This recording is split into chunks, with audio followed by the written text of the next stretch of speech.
everyone. It's Will. And James. Thanks for checking into the Pit Stop. This is our recap for Amazing Race, season 35, episode 5. Yes, sir. The Pink City. And actually, I'm thinking about it now. It's quite fitting that we have these special guests on our recap today because they were pretty in pink on season 33. So without further ado, let's welcome Lulu and Lala. Hey, so Yay! Thanks for inviting us. Of Pink team course. representing. Yeah, so excited to have you both on the recap, especially because I just saw you in New York. It was so much fun going to that viewing party and watching with some of the racers this season. Will, you definitely missed out. You did. I sat on my couch with some pasta, and I think I might have won. Oh my gosh. Connection from all the racers. It's a nice community of racers that was in New York City, and it was good to finally meet you, James, in person. Yeah, I know. Likewise. I feel like we've known each other for a while now, but just digitally and not in person. So it was a lot of fun. Loved going out after the viewing party and, hanging out a little bit longer. I actually have a picture from that night. Yeah. We met up with, as you can see, Joe and Ian from this season, Corey, Greg, Morgan, and there's Lulu and Lala, of course, and then Jordan Pius, winner of season 16. It was a great turnout. It really was. I had a lot of fun, and Jordan was hilarious. Wild. Jordan's always a good time. But for everyone who's watching, Lulu and Lala, what has been new in your world since your season of the race? How have things been for the two? Oh my God, ever since the race ended, it's been an eye-opener, right? So traveling to us is one of those things that it's a must. Like we have to travel, and you just see the world in a different light because you went through this experience with all these different people from different places of the States. I don't know, I feel like I appreciate everything a lot more. Not that I didn't. And anyone that's been on Amazing Race, it's something that you always take with you from after the race. You always find a way to reference it back somehow. Always. You could be at a Christmas party, you could be in the workplace, you could be anywhere, and it always comes up where it's like, well, this was the Amazing Race. What I do, this is what happened. It's so true. It's so true. But as far as like big things that's happened, Lulu got engaged. Yes, I'm so excited. That's amazing. Congratulations. Yes. Thank you. I am very happy. We actually just made an announcement on Monday that we, after many years in this radio business, we kind of decided to change things up a bit and, kind of find new experiences, and we're really excited about it. So look out for our next move because it's definitely coming. Yes, awesome. Congratulations on the engagement and of course this new chapter, but you also have some other exciting news coming up.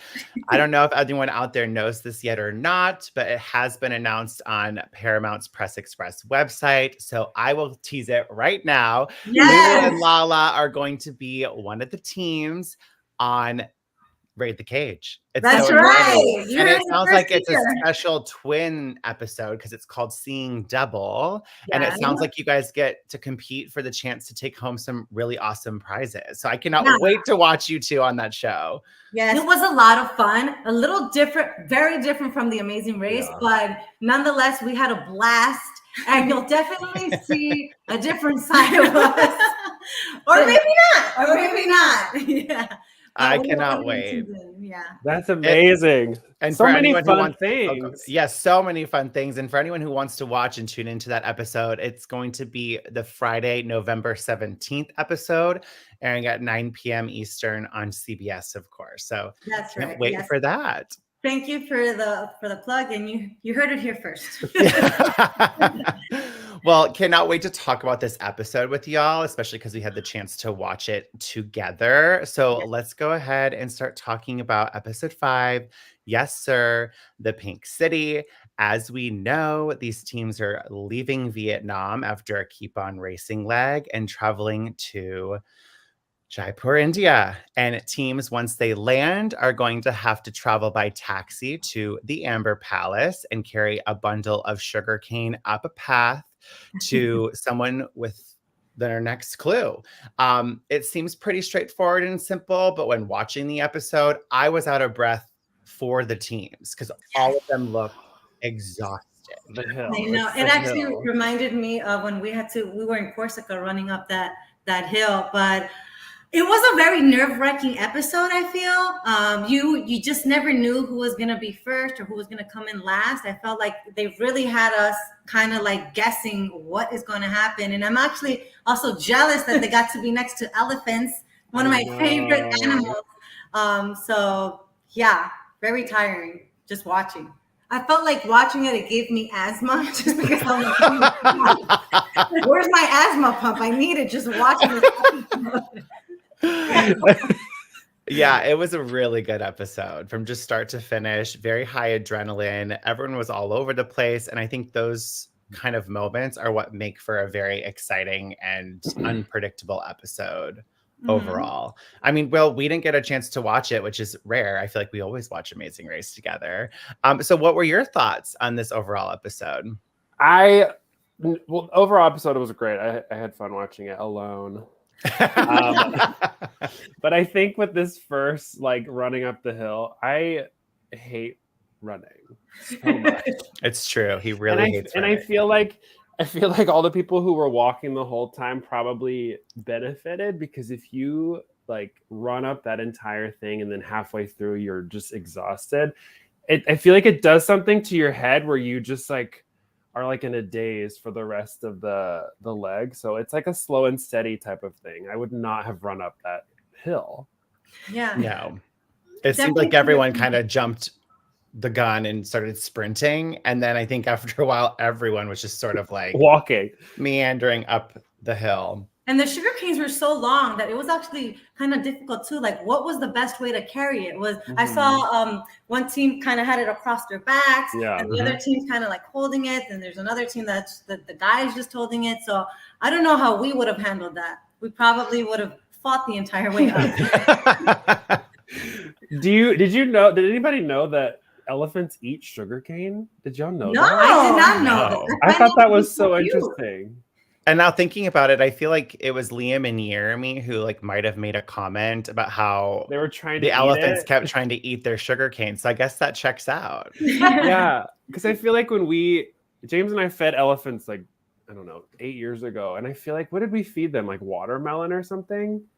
Bananas. But like that felt normal. And but you would say on, and they would open their mouth, yeah. would take the trunk and take it out of your hand. It was really cool. I was so fascinated that they like sugar cane. I'm so jealous. That's one of my goals in life, to meet an elephant in person. Do it. Oh my gosh, it was so fun. We were in Thailand. Yeah. Yeah, we went to a sanctuary. And it was like a whole sanctuary, and they were everywhere. It was so cool. Yeah. Well, this leg was an equalizer. So the keep on racing, it didn't matter what placement you were in. And I was excited to actually see the times because that roadblock before the pit stop was pure chaos. And everyone seemed to be checking in at the mat at the same time.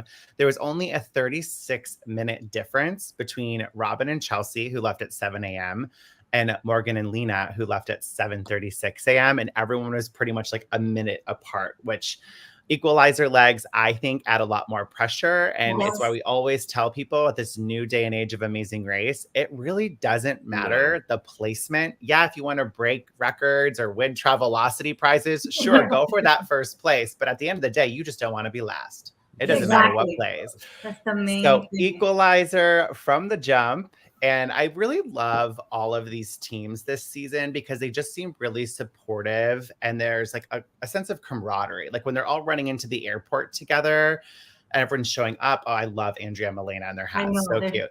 Everyone's just like cheering each other on. And it's just like the energy just feels so positive and great. And I think because of these longer episodes that we're getting, we're seeing more of this, more of the downtime at airports. And for you two, you guys didn't really get to experience that because of the charter, right? That's right. We were actually talking about this like a couple of minutes before we even jumped on with you, that we didn't get the real feel of what the Amazing Race is because of the pandemic and the charter airplane. Don't get me wrong. very comfortable, flying in a charter, and whatever happened inside that plane stays in that plane. But it wasn't the, oh my God, I have to get there and make sure I have one of the best seats so I can run out. It wasn't that feeling. So to see this now in this season, it's like we missed out on what the real race is all about. We did. But it's true what you said. It is a great cast. And, you normally once you get introduced to the cast, you kind of start gravitating towards them. Yeah. I can't really say that I have a favorite. Same. Right? Yeah. I think everybody is so good. I especially love Andrea and Melina because, to be honest, it feels like they're on vacation. Oh my God, they're just soaking up the experience, and they're just so much fun. It is. Where she's like running around out of towners. I love it. I love it so much. I always laugh when I see them. I feel like they truly embraced it because, when you're racing, your mind is make sure you get to the pit stop on time, don't be last. And you forget to look around and really just soak in everything that's around you because you just don't know if you're ever going to go back. But they seem to just be living it up. Exactly. Yeah, maybe this is a vacation mode persona and kind of approach is what's benefiting them because they just kind of get to a task and you don't really hear them ever complain about it. They don't ever really seem stressed. They always have a smile on their face and they're starting to perform really well. I know that they were kind of bottom of the pack at the very early on, but the last couple of legs, they've been holding their own. And I think that's really impressive. Yeah. I think that when you start enjoying yourself and have fun, it becomes less stressful. It's stressful as it is. And so if you're just kind of able to just relax and just enjoy everything around you, the elephants, everything that's going on, I think you have more fun and then you relax a little bit. Yeah. But that's the anxiety. Once the anxiety gets in and stress, you kind of forget it. And that's when people lose it, I feel, because the moment we started stressing or you start seeing everyone leaving and you're still there, it definitely plays with your head. Okay. And I have to say, race brain. A lot of teams from New York representing. So I'm like, yay for New York. I got it. There are a lot. How many teams are in New York? I know Joe and Ian, and then Corey. Morgan. So half of Rob and Corey. Corey lives in New York. Yeah. I didn't know that. Morgan. And half of Greg and John. So those are the only 5, I think. And then of course Philly Johns are only an hour train ride away because they're in Philly. Yeah. So there's a lot of East Coast representation. That's fun. For sure. So one more thing about Andrea Molina is when they were in the taxis to the Amber Palace. I don't even know if I clipped that at all from the episode, but they were so cute when they pulled up next to Todd and Ashley on the way. And they roll down the windows and they're beat them, and they're having this fun moment. And she's like, I just picture the Rocky theme music. They're the best. Yeah, once teams show up to the palace, they are told that they have a roadblock where one member must perform a dance, which involved balancing a stack of 3 pots on their head without dropping them in order to receive their next clue. Now, Lulu and Lala, hypothetically, let's say this was the season of Amazing Race that you were on. If you two had gotten to this and you got that clue saying who's feeling balanced, out of the 2 of you, who do you think would have ended up doing this roadblock? Me. I think. Really? Without question. I'm just so clumsy. I'm like, you're sure you want to do it? You're right. I am very clumsy. But when the pressure's on, I don't know. I feel like I'm honed in. I'm so much more focused. No offense. No, none taken. I honestly thought I would have done it, but I could see you doing that. I think I would have eventually. Yeah, I think it would have been me. Okay. Well, now that you're saying that, I kind of want to see how good. Will and I did it before our season with wine bottles and just put them on your head. Look, it's a candle. Who would have done it, Will or Jake? I honestly think either or of us could have done it. I know when we had a roadblock in Colombia, when D'Angelo was running out of it, he was like, it has a lot to do with balance. But I immediately thought of Will because he's a dancer and I just think he's really skilled on his feet. But I think either or. I think being observant of our surroundings, I think we would have been able to assess what it could be and make a decision. Knowing what we know from Paraguay and doing the bottle dance, I picked up on it a lot faster than you did. He's like, I don't know. I do think either one of us could have done it. I do think that being in the race, I think we would have chosen me just because of the balance, like roadblock clue. But I do think you would have been better at it, but I think we would have chosen me. Yeah. You know what I thought made this this challenge a little harder is the fact that you have all the teams kind of all there at the same time and everyone's watching and judging how you're doing and they kind of secretly yay if you mess up, you know? Right? So that adds to internally how you're managing that situation when the things kept falling, especially for And Corey, I mean, that seemed to be Corey's like biggest. I mean, Corey and Rob have been at the top of the pack, just like Todd and Ashley for most of this race. And this was really the first time I think we saw Rob and Corey kind of struggle at a task. It looked difficult because it looked like those 3 pots were different sizes. So I feel like if the weight was off anyway, it would throw the balance off. But it was a fun roadblock to watch. And I know some people, maybe Todd and Ashley, or maybe it was Joe and Ian that we talked to in our exit interview. We asked them like, you know, what took so long. And Joe was saying that Ian just took forever doing like the practice. Where Joe was thinking like when they were doing the swords detour in Thailand on leg 1, they just practiced in front of the judge. Yeah. And so I think Ian just spent too much time. It's this fair balance, right? Because all the teams were together where if you're in line, you just have to get to the back of the line. So I do think it makes sense to kind of take your time. Like Ashley was definitely taking her time. She wanted to perfect the movements before even getting in front of the judge. What do you guys think? What do you think's the better approach to this? It's funny because watching it, you see it from a different perspective. My initial thought, I think I would have just learn it and go, just so you know, like where you're going wrong. So you know, once you're actually doing it, where do I have to practice a little bit more? Right. However, I think it was smart that Ashley perfected it because really then once she got there, all she had to really worry about was just balancing the thing on her head. I agree. I totally agree. And it was interesting to watch that particular episode with Corey being where I know. He just poor guy. it was funny. He took it, you know, he stayed actually very positive. You have to laugh now, you know. Yeah. But I'm sure in the moment. I think on our season, episode 1, we played the steel drums and our line started to get really long.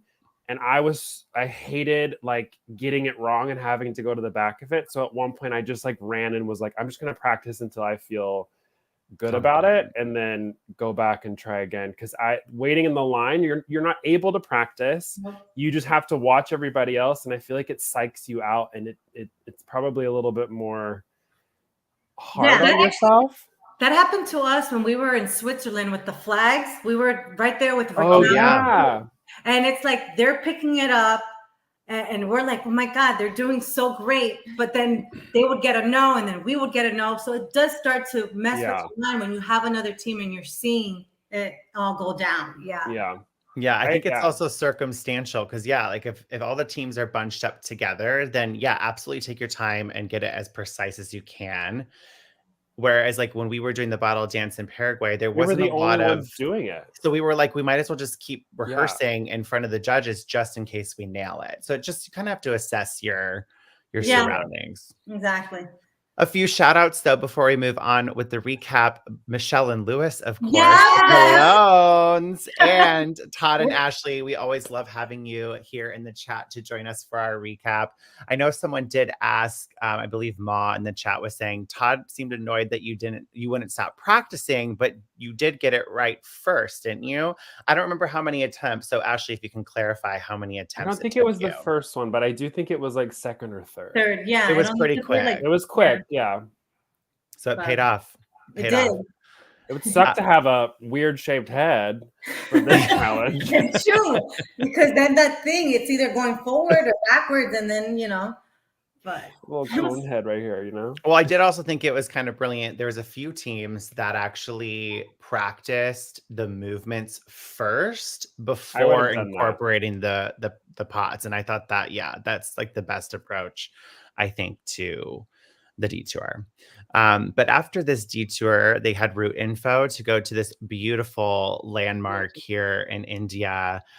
I thought this just visually was stunning. I do think with the 90-minute episode, it would have been interesting to maybe see some kind of task here, like maybe utilize the stairs and the surroundings a little bit. And then I believe it was Logan, the Tar historian, was saying that it's been used before on a different version of Amazing Race, and they did do some kind of task there. But what did you guys think of this beautiful? As soon as I saw all those stairs, again, I took out my asthma pump because I was like, okay, we're going to be running up and down these stairs. It's going to be very challenging. And that's all I thought it was going to be more of a cardio type of challenge. And it wasn't. It wasn't nothing at all. I thought it was beautiful. Breathtaking, kind of, again, jealous. And I'm like, man, we didn't get to do this. But I definitely thought it would have been cute if they would have incorporated something, maybe going up the stairs and putting some type of puzzle together. That's what I assumed first. But it was kind of. Or maybe like going in and like maybe tucked in all those different like corridors or doorways, whatever they were, like maybe have clues, just they had to find the clue, or maybe count the stairs. There were so many stairs, something. That would have been very challenging. That would have been awful. I think to me, I wanted it to be some type of Big Brother challenge where you go down, like fill up a little bitty cup and like go to the top. Oh yeah. You have to get your clue out of this tube after you fill it with water. Like I wanted that type of challenge, but I mean, it was really pretty. It was pretty, yeah. But there was, I think there was a roadblock on that one, right? You got the clue, and then you had to choose between two. Oh yeah. Oh yes, the detour. Yeah. Detour. Ashley did answer. Coach Todd was all, Ashley, get your head in the game, and I got it on my third. Yeah.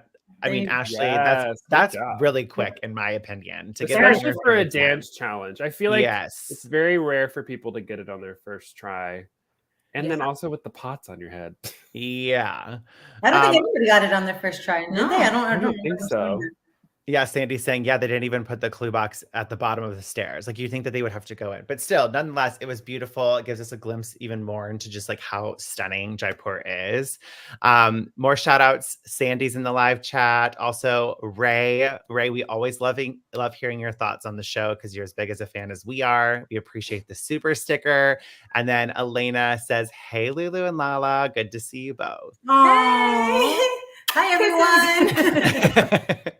After this, they, of course, got their clue for the detour, which was a choice between All Dolled Up or The Big Picture. In All Dolled Up, teams had to assemble some marionettes in order to receive their next clue. And then over in The Big Picture, teams had to create a painting by adding themselves in costumes and the correct cutouts to an incomplete mural in order to receive their next clue. So again, I'm going to pose this question to you, Lulu and Lala. You're on this season of the race. You get this clue. Which side of the detour do you think you two would end up choosing? I would have done the dolls just because we are very nitpicky with certain things. So I think we would have excelled in making sure that we got the doll right. And since we do work in the entertainment business, I would have been like making my whole with the dolls, right? That's what I think I would have done. Yeah, it's true. I think I would have chosen that too. I mean, when we were in our season 33, we chose to do the sausage. The sausage, take our time with it, stuff. And that was the leg that we came in second. So I think anything that we could do with our hands and we pay attention to detail, I think that's the one we would have chosen. Yeah. Carrying those big pictures and putting it together. It's a puzzle. We didn't really do well when it came to puzzles at all. So we're like, nope, I would have definitely done the dolls. There's so many moving parts for the big picture. Puzzle, and it seemed like, I think it's pretty fact that every team that chose the marionette side of the detour was able to perform it a lot faster than the ones that chose the mural. Yep. Will, what do you think we would have chose? I'm still up in the I could have gone either way. I love crafts. I love making that's things. Also true. And I think the main thing about these two detours is having somebody to watch versus having to rely on yourself. And I think in the race, you underestimate the detail in those types of challenges. But if I can have somebody who's doing the activity and I just have to follow along, that's great. It takes a lot of pressure off me. I can see it. I can go watch it again and again and again and pick up on it. And I think we would have excelled. And I really think we would have done it really quickly because it felt like the dolls was just so fast for all the teams that did it. Yeah. And I don't think any of the teams who did the mural did it on their first try. And it was like the smallest details that you wouldn't even see if you weren't paying close attention. Yeah, and if you're all stressed out, you missing a detail could be so easy. And I think it was Ashley and Todd that lucked out in not having enough for sure murals, and they went to the dolls, and it worked out to their best interest. So yeah, talk about you know something bad has happened in the race, and look, it worked out for them. Yeah. Yep. Never know. Yep. I also, before we actually talk about the challenges themselves and how the teams did at both, I noticed after this route info, we got a little bit of like team interactions. And what I mean by that is that they're doing a good job at setting up the U-turn for next week's episode. We heard, I believe it might have been Joel or Garrett at one point talking about U-turning Annalie and Steve. Another team made a joke about Annalie and Steve are probably already at the pit stop. We also have Todd and Ashley a little annoyed with Robin and Chelsea because they didn't point them the right direction with the rickshaw. But then we also see two teams. Oh, let's see. Todd and Ashley, for the first time in my life, my sluggish running skills were the secret. We also see two teams, and I thought this little connection was so cute because they all happen to have the same last name. But Greg and John and Morgan and Lena, we're getting to know that they have a pretty close connection in terms of teaming up with each other, potentially helping each other on the race. I obviously love seeing the inner team dynamics because it gives us a little bit more insight to maybe what we're not seeing because there's so much downtime together. So it's fun to see that. But what do you guys think? Are they kind of trying to set up who we might see as U-turn targets next week? I do, and I actually loved it because I'm all about drama sometimes. I knew it. So, I love that everyone gets along, but you gotta have a little feistiness here and there. A little competitive energy. Yes. Of course. And to see this, Phil asking, he's leading us to believe that there is gonna be a little drama. And it's human nature that there is going to be drama. You're racing for $1 million, and if you're asking for help and certain teams don't help, obviously that's gonna be in the back of my head at least. Like, okay, U-turn's coming. You didn't help. My first instinct is, okay, I gotta put them in the back. You know what I mean? Yeah. So I'm curious to see like what really went down. I feel now as the episodes begin to, we're getting further into the season. Now the claws are going to start coming out. That's what I feel is going to happen. And I love it. I love it. But isn't how we revert back to like kind of being like kids? Like, oh, you can help me. I'm going to not punish you. Yeah. Well, it's just human nature. Yeah. Especially with how the U-turn is designed in terms of it's a mandatory thing. So all the teams have to participate and it's a blind vote. So everyone gets to vote blindly, which I think would make any season of Amazing Race interesting because then people can actually vote how they feel about who their biggest competition is. So I'm excited to see how the strategy pans out about this, but I thought it was interesting. We got a lot more snippets of how teams were thinking of each other, which was giving us drama. But two other teams that were giving us drama were Todd and Ashley and Joe and Ian. Look at them go. Duking it out in this foot race. Again, exhausted, out of breath, this whole leg, just watching these teams compete through Jaipur, fighting for that last detour spot. Yeah, I could only imagine the frustration. Like, oh, I gotta get. It was that close. Yeah, I still think it's hilarious when Todd walks up and he's like, "Is this the last one?" And then Joe is just like, "Yeah, you should probably go to the other one." I don't know why that's so funny. I feel it's funny because it's so real.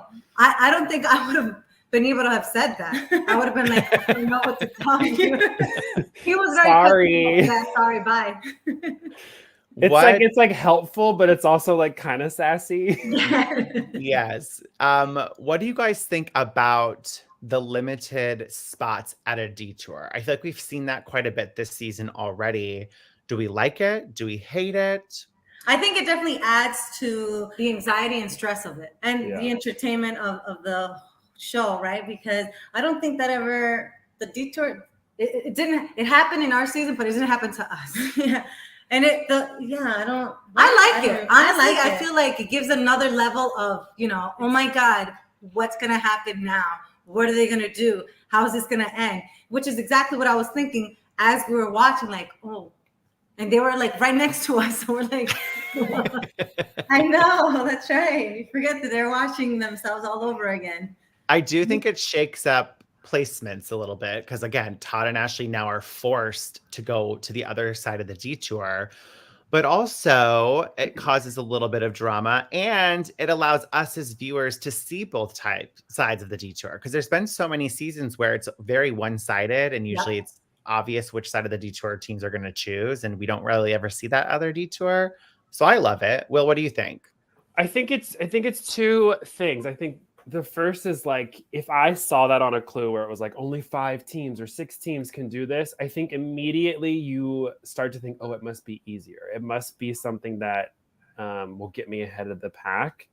I also like, for me as a racer, I wouldn't like doing the one that has limited space, just because if you show up, it's just time that you lose, unless you know that you're first or whatever. But it's that added element of like the hustle, which we saw with Joe and Ian and Todd and Ashley. But I think I think I would automatically choose the one that wasn't like limited space.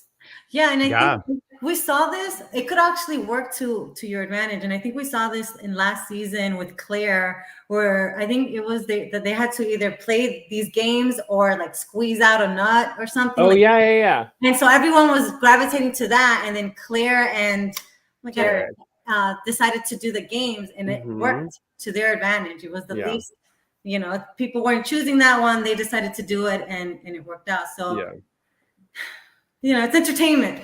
It is not when you're doing it, but when you're watching it. When you're watching it, Yes, Sandy in the chat says, yeah, we saw it in the premiere. Everyone chose the massage detour and we barely saw the sword dance. But I think that's because of how the flights were spaced out. It didn't really matter if it's a 30-minute massage and they were already kind of broken up by 5 teams on the first flight and all that. So I think that's why it was kind of not balanced with that design. And I think that, I think James and I would have chosen the sword one from episode 1. I think it's like knowing your team's strengths and weaknesses. If you feel like you have an eye for detail, maybe doing the mural was like what you would have automatically gone to.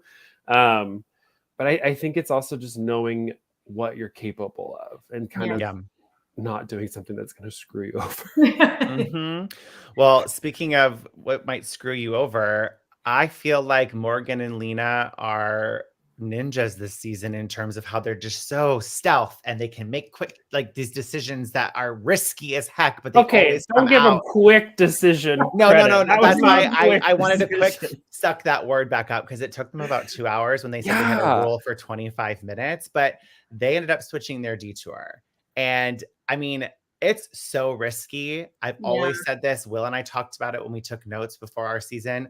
If you pick a side of the detour, you commit to it right away. And if it's not something you think you can do, then you leave right away. It's not like, let's attempt this for 2 hours and then decide, meh, it's not working out. Let's flip to the other side of the detour. Because that's a huge risk, a huge gamble. I didn't think they were going to change. I thought the last minute they were going to give it one last time. By the way, I love them. And we got to meet Morgan, and she's the best. Yes. But I am surprised that they actually left and not just stayed after 2 hours. I'm like, wow, that's taking a big risk. So I have to give them props for that. Yeah, they definitely lucked out. We did that, and we said we weren't going to do that when it was either, the darts or dancing in Scotland. Oh, okay. Yeah. And we weren't going to switch because we knew already. Actually, we did that twice. Okay.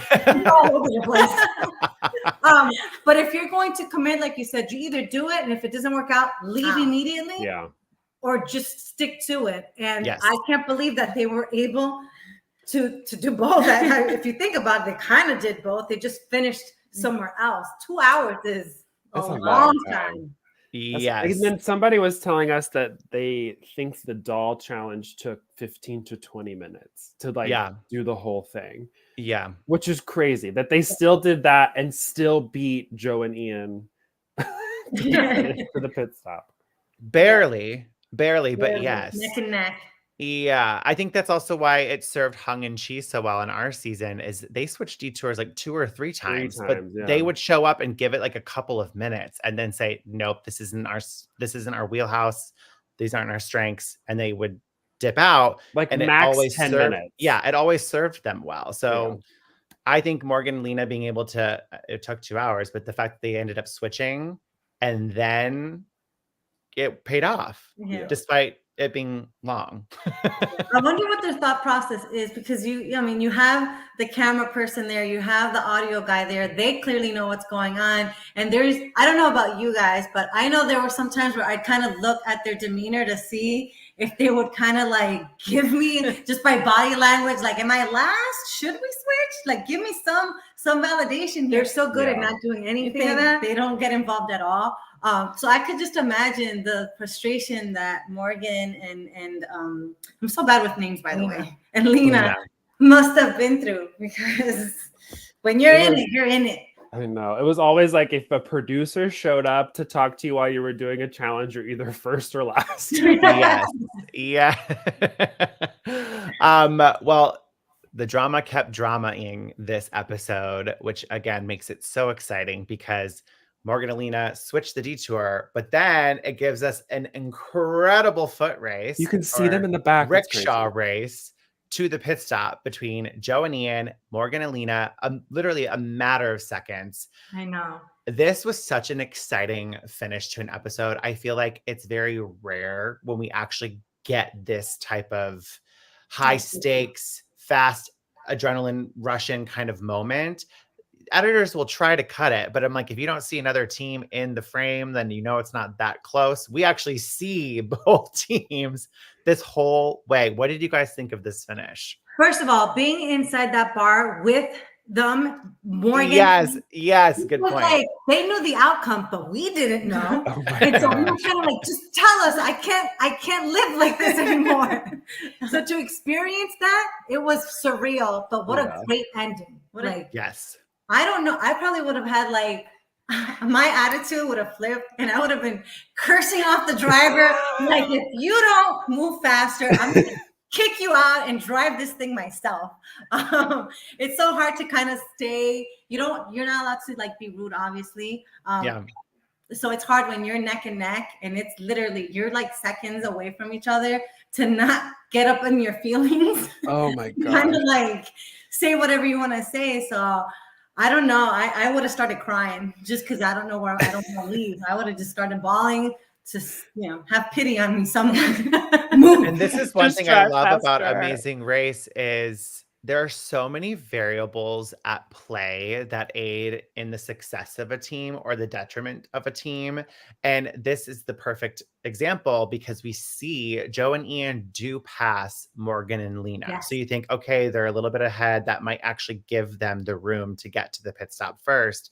But then it cuts to that shot of Morgan and Lena's rickshaw gets around them and takes a shortcut. Mm-hmm. And Joe and Ian's rickshaw doesn't decide to do that. So because of that one choice of their rickshaw driver, that's what caused them the Amazing Race. Yeah. In my opinion. And that's what they say. You just never know where you're going to end up because they had them, but it wasn't because of that. The driver can't help it. It's out of your hands sometimes, and it is what it is. And so, but I got to tell you, it was one of the best endings of an episode that I've seen in a long time. Agreed. You're like, agreed. Babe, what did you think of this finish to the pit stop? No, I loved it. I thought it was so fun to watch because I really had no idea what was going to happen with the two of them. And I think learning that it was about a 30-second finish between the two teams was crazy because those 30 seconds, it was those small moments of taking that rickshaw to the other side of the street and running from the detour to the rickshaw. It was all those small moments, which normally in the race, they don't matter that much. But in this case, it mattered it mattered for your life. Yeah, literally. I think it hurts. it hurts a little more when it's so close, because at least if yeah. you know you're like 30 minutes or, you know, even an hour behind, it's like, you know, there was no way of catching up. But when it's so close, it stings a little bit more because you're right there and there's nothing you could have done. It makes you go into those like what ifs. Those Yes. what ifs if you just made small changes, or I don't know. Yeah. I have to say, I did appreciate Joe and Ian. I loved the moments of them in the rickshaw and just how supportive they were, knowing that it could be the end, and how they were just like, it was the experience of a lifetime, and to be able to do it with you. And I didn't think of this during our season until someone from our cast pointed it out to us. But there was one moment where Will and I kissed when we were emotional at a detour, and we shared a kiss on camera. And one of our castmates reached out to us and said, do you realize how big that is? Like how much the show has evolved? Because in the earlier seasons, you have Joe and Bill, and they're called the domestic partners. They're not even called like boyfriends or anything like that, or Chip and Kimmy, not Chip and Kip, Chip and Riken. So having that moment where Joe and Ian shared a kiss in that like high stress moment, I really appreciated it, because it was a beautiful just example of just like a same sex couple. I don't know about you, babe, but I loved it. It was so cute. And at the bar we were at watching when that happened, everyone had the same reaction, like, oh, like we all felt like, damn, that was so cute. Like they're really taking in the moment, even though they know that it could possibly be the end for them. Like it was such a great moment. Because you showed that they had each other's back, and that they kind of like, I think we know how this is going to end, but we're going to end in a high note here. Yes. And I was happy that they showed it, because it just showed them how they are with each other, you know, in real life, outside of the TV and stuff like that. Because sometimes I feel like in older seasons with some couples, not just gay couples, but they immediately go to the blame game of like, it's your fault, or like you should have done it faster. And I loved that it was like, it wasn't anybody's fault. It was, they had worked hard together, and they were just, you know, grateful for the experience. Granted, I do love a little, you know, yelling at sometimes, but I did love it. I thought it was really sweet. And I think it just shows you that like this experience of the race is as much of a competition as it is. It's so much more about your relationship with your partner and working together and learning about yourself and experiencing new things together, that the competition is the added like fun part of it, but it really is just an experience that you get to share with somebody. 100%. And I love that we're all in it together, even if we're not racing, like we know. And so it's one big family. We just get it. We get it. We get it. Well, the placements this leg, of course, Steve and Annalise still in the top 2 the last 3 episodes. Greg and John, Joel and Garrett, Andrea and Melina in 4th. Then we have Todd and Ashley in 5th. Robin, Corey in 6th. They made the right choice going to the Marionette Detour. They made up so much time. We have Robin and Chelsea in 7th, Liam and Jeremy in 8th, Morgan and Lena in 9th. And sadly, the last team to check in, and with no non-eliminations this season, Joe and Ian were eliminated from the race. It was sad to see them go. We had a really great exit interview with the 2 of them. And I even said when we interviewed them, I loved watching the episode with them, not knowing the outcome, because the whole time, anytime I looked over at them while watching the episode, they just had the biggest smiles on their face. And I don't know, I just really appreciated their time on the show. It was great to watch them race. We did too. They're great. Loved meeting them. Follow them on Instagram now. We're friends.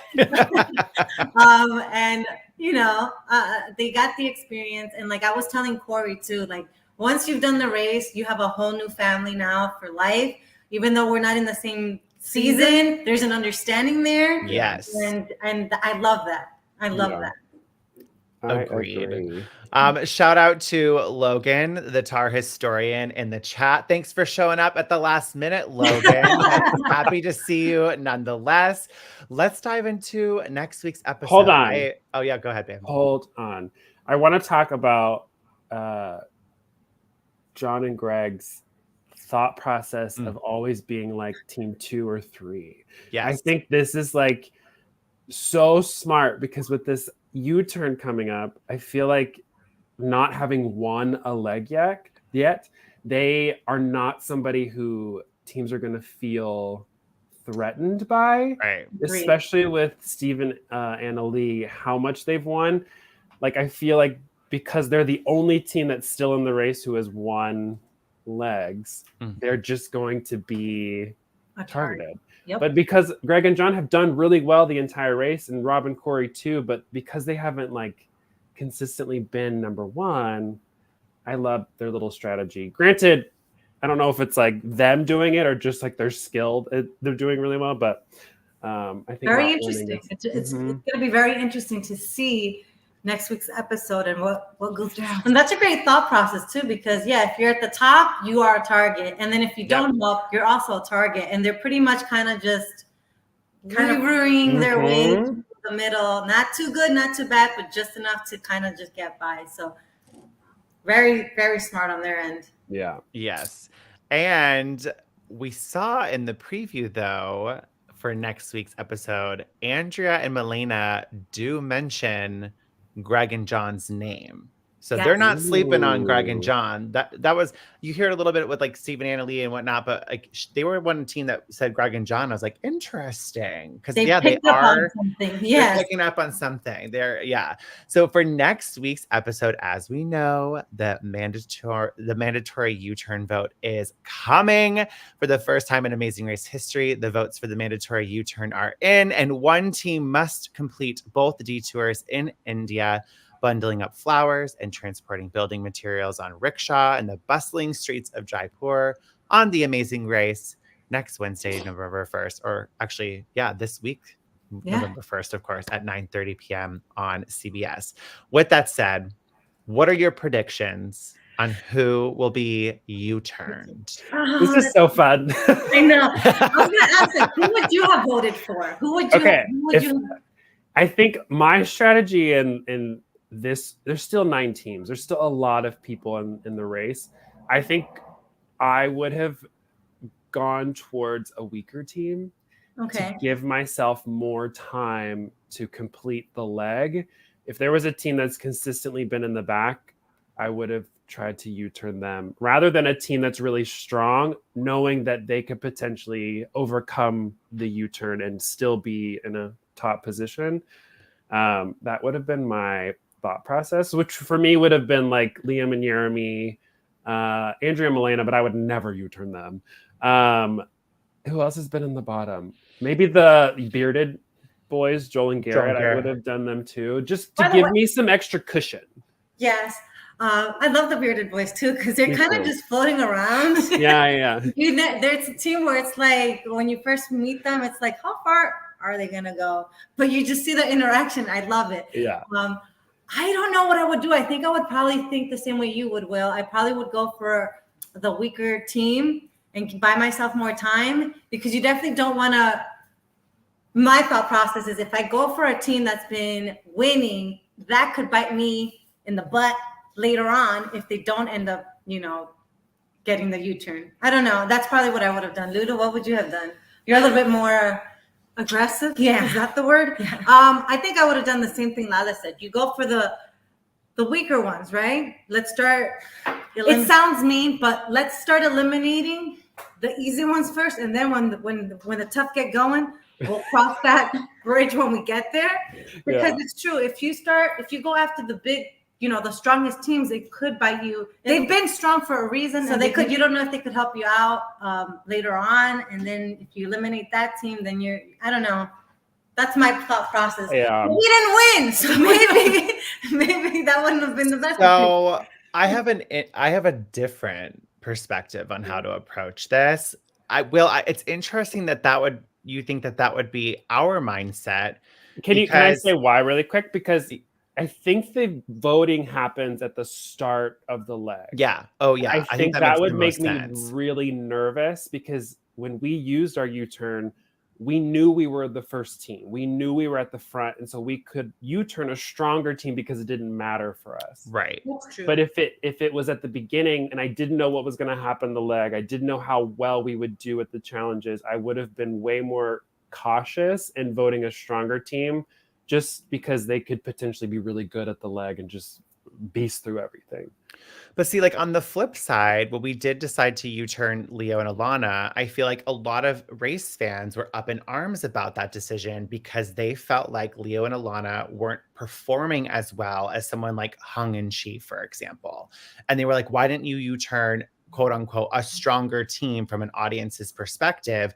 We went after a team we were threatened by from a very logical social standpoint because they understood the race like we did. And I think that's very threatening.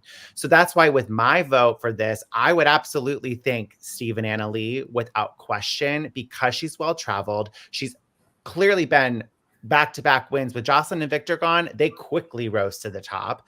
That's true. And I just feel like there's something to be said about that. And not only, it's also a blind vote. So why not take the shot? It's not going to be something that people can retaliate on you with because no one's going to know if you voted for them. So I think with this type of blind vote, why not take a shot at a team, especially this early in the race, that you think, it is an equalizer. We all are going to be, running through India at the same time. It's going to add more time to their leg. And hopefully they either get lost at one point, they have a bad rickshaw experience, which just adds even more hardship to their leg. So that would be my mindset, is just take the shot. You have nothing to lose. But I don't think my shot would be Steve and Anna Lee. I don't think that they would be a team that I would be like, they're the strongest team. Just because they've won 2 legs, it's been kind of fluky where she's just been really good at certain things. The second that Steve gets caught in a roadblock that he's not, great at, they could be back down to the bottom. I would definitely U-turn a male team for sure, because I think male teams traditionally win the race, and the male teams this season are very strong. I would U-turn Greg or John or Rob and Corey, even though I love them so much. But if I was on the season, I would know that they're like, he was last and then made it all the way to 6th. That's scary on the race.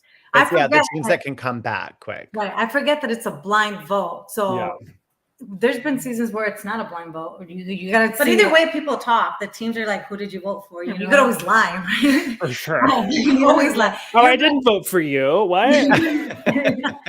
But I agree with Will. And if I was there, I would have voted for a male team because they have. It's just the obvious. Quick, like as much as like Steve and Anna Lee are like, getting first place, I just wouldn't feel as threatened long term, I don't think. Right. We didn't have a chance to U-turn anybody in our season. I know. It's so bad. Nothing. I think that was with us too, because they purposely told us about U-turns knowing that there was no U-turn. And so we always kept thinking, there's a U-turn coming. There's a U-turn coming. Who we would have, U-turned. So that's funny. Well, in due time, we will figure out who has U-turned. But with Logan, the Tar historian, in our live chat, Logan has said it'd be hilarious if Steve and Anna Lee and Robin and Chelsea don't get U-turned after editors have invested in making us think one of these teams will get U-turned. Not far from the truth. I think those are the 2 teams that have been talked about the most. And then another fact, which is interesting, and we'll see if it follows suit with the US version, but the first must-vote U-turn in each season for the international versions typically target a more anti-social team. The strongest team doesn't get U-turned until later in the season when another must-vote U-turn is in play.